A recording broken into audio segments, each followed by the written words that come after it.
My name is Alara Voss, and I'm 31 years old. If you asked me a month ago, I would have told you I was standing at the edge of my happiest chapter successful business, the man of my dreams, and the kind of wedding people double tap on Instagram. Now, well, let's just say things look very different. I own a small but thriving tech consulting firm. Not yachts and private jets money, but I live comfortably and built everything myself from the ground up. That mattered to me because when you've bled for every dollar, you don't take security lightly. Brandon, my fiancé, is 28. He's charming, photogenic, and works as a lifestyle influencer. Around 40,000 followers. Adore his curated breakfasts and gentleman's wardrobe reels. He makes a little from sponsorships, maybe 30K a year, which isn't nothing, but compared to my business, it felt fragile, like a bubble that could burst at any time. When Brandon proposed last year, I said yes without hesitation. For 3 years, I believed he loved me. For me, not the numbers in my account. But the moment the ring slid on my finger, something changed. He went into full wedding overdrive. Not just a wedding, the wedding. His dream wedding. A historic estate that looked like it belonged in a period drama. Catering that could fund a small startup. Flowers more expensive than some people's cars. A $12,000 tuxedo for himself. Yes, tuxedo, not my dress. And an $85,000 overall bill that landed squarely in my lap. At first, I played along. I thought, he's excited. I love him. I can afford it. Why not? But there's a fine line between making someone happy and letting them empty you. The first crack appeared one evening at a friend's barbecue. My old college buddy Marissa, who also happens to be a lawyer, pulled me aside. She spoke in a low, firm voice only women who've seen disasters unfold can muster. Ilara, tell me you're drafting a prenup. I laughed it off. Why Brandon's not after my money? Marissa gave me a look that silenced me. You own a business. This isn't about love. It's about protection. Bring it up. If he's reasonable, nothing changes. If he isn't, well, better to know now. That night I lay awake staring at the ceiling fan. Was I insulting him if I asked, or insulting myself if I didn't? I finally brought it up the next evening while Brandon scrolled through centerpiece photos on his tablet. Hey, Marissa mentioned something today. She thinks we should do a prenup, just basic stuff to protect my business. It's standard for owners. The room temperature dropped. He set the tablet down slowly, eyes narrowing. A prenup. His voice was sharp, as if I'd said betrayal, not paperwork. Nothing crazy, I explained. It's just if anything ever happened, I'd need to protect the firm. That's all. He shot up from the couch. So you think I'm a gold digger? That's not what I said. If you trusted me, you wouldn't need this. A prenup means you're planning for us to fail. I do trust you, Brandon. This isn't about trust. It's about being responsible. His lips curled. I'll sign a prenup when hell freezes over. I swallowed hard. He stormed out, slamming the door so hard the windows rattled. The next day, his mother called me. Her voice dripped with righteous fury. How dare you humiliate my son with this prenup nonsense? He's giving you the best years of his life. He's 28, I replied tightly, not 80. A real woman, she hissed, doesn't need contracts with her husband. I hung up before I said something I couldn't take back. But inside, something small and steady clicked into place. That night, Brandon returned, pretending nothing had happened. He waved centerpiece options in front of me, again, chattering about roses versus lilies, as if our future hadn't cracked in half 24 hours earlier. But as I smiled politely, I already knew nothing was the same. Brandon acted like our argument never happened. He sat at the dining table, scrolling through Pinterest boards of linen napkins and floral arches. Alara, what do you think, roses or peonies? I didn't answer right away. His voice had a forced brightness, like he was trying to paste over a crack in a wall that was already splitting. Finally, I said, we need to settle the prenup first. He froze, then smirked. There's nothing to settle. I'm not signing one. Now, roses or peonies? My throat tightened. Was this who he really was? I leaned back in my chair, arms crossed. Brandon, I'm serious. No prenup, no wedding. He shrugged casually. Fine, then drop it or there won't be a wedding. The words hit like a slap, but I didn't let him see it. Instead, I smiled soft and easy. Peonies, then. His face lit up, certain he'd won. He launched into napkin folds, chair sashes, and signature cocktails, while my mind drifted far, far away. That night I lay beside him in bed, staring at the ceiling again. He snored lightly, unaware of the storm gathering behind my eyes. He thought he was in control. He thought I'd bend. He had no idea what I was capable of. The next morning I put my plan in motion. First, call the venue. I explained calmly that irreconcilable differences had emerged. They were surprisingly understanding. Happens more often than you think, the manager said. Refund 60%. Second, the caterer, half back. Third, the photographer. He'd already booked another event at a higher rate, so miracle of miracles, full refund. Piece by piece, I dismantled the fantasy Brandon was living in. The florist, the band, the videographer. Each one quietly canceled money trickling back into my account. By the end of the week, I'd recovered nearly $40,000. I told no one except Nadia, my best friend. She was the kind of person who never sugarcoated. Alara, you're either a genius or you've lost your mind. Maybe both, I said, though my voice wavered. She leaned closer over her latte. What's your endgame? I looked out the cafe window, watching strangers laugh on the sidewalk. He told me himself, no prenup, no wedding. I'm just respecting his wishes. Nadia's eyes widened. Then she let out a low whistle. Oh, honey, he's going to lose his mind. Meanwhile, Brandon kept playing Groomzilla, blissfully unaware. He created a wedding Instagram page, posting daily updates. One caption made my stomach knot. Can't wait to marry my partner. Provider, not partner. The slip revealed everything I needed to know. From then on, every smiling photo, every countdown to forever story felt like a lie.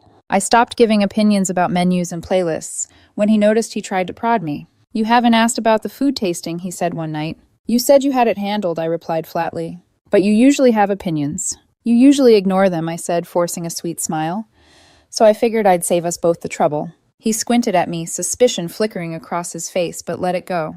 I went to bed with his arm draped over me, heart pounding. He thought he was winning. But the truth was simple. The wedding was already dead. He just hadn't found the body yet. It happened on a Thursday afternoon, and I swear I'll never forget the sound of it, the way his voice cracked, the way the silence afterward rang louder than the shouting. Brandon's maid of honor, Scarlett, had come over. They were hunched together at the dining table, wedding checklists spread out like battle plans. I stayed in my office pretending to work, though every sound traveled through the thin walls. Let's call the venue, Scarlett suggested. We still need to finalize the menu options. I froze mid-typing. My hands hovered over the keyboard. Brandon dialed, cheerful humming to himself.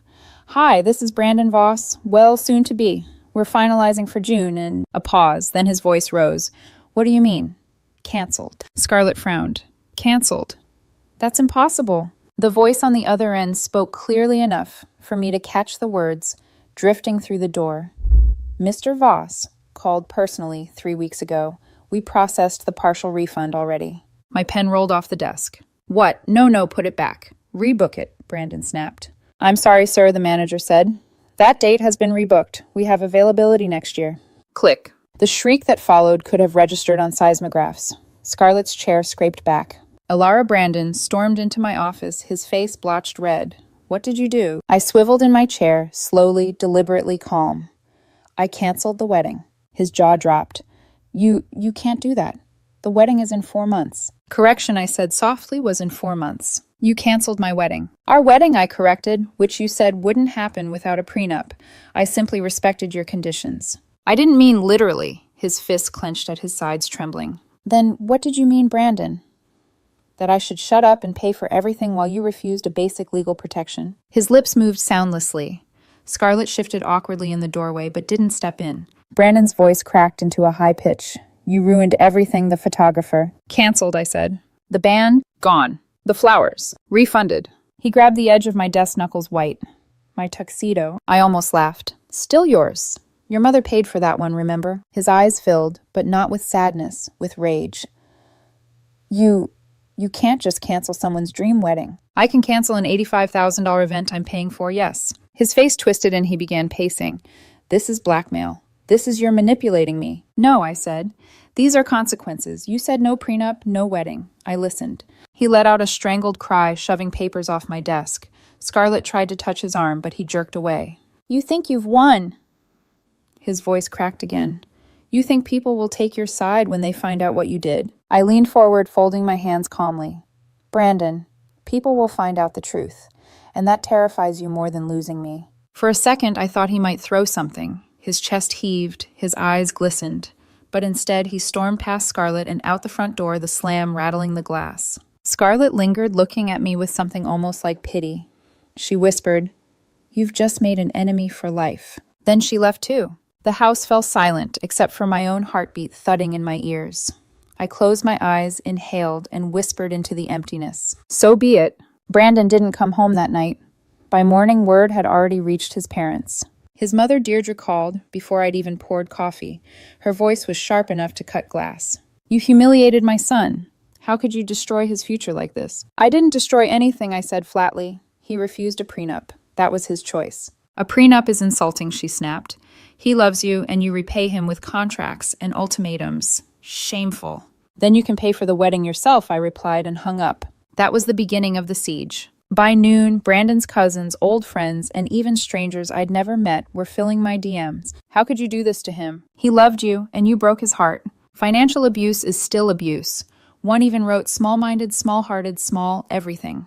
I didn't reply to a single one. But Brandon wasn't done. 2 days later, his new project appeared online, a GoFundMe page titled, Help Me Save My Dream Wedding After Financial Abuse. The description was pure fiction. According to Brandon, I had blindsided him just weeks before the big day, suddenly demanding a prenup and then cruelly canceling everything without warning.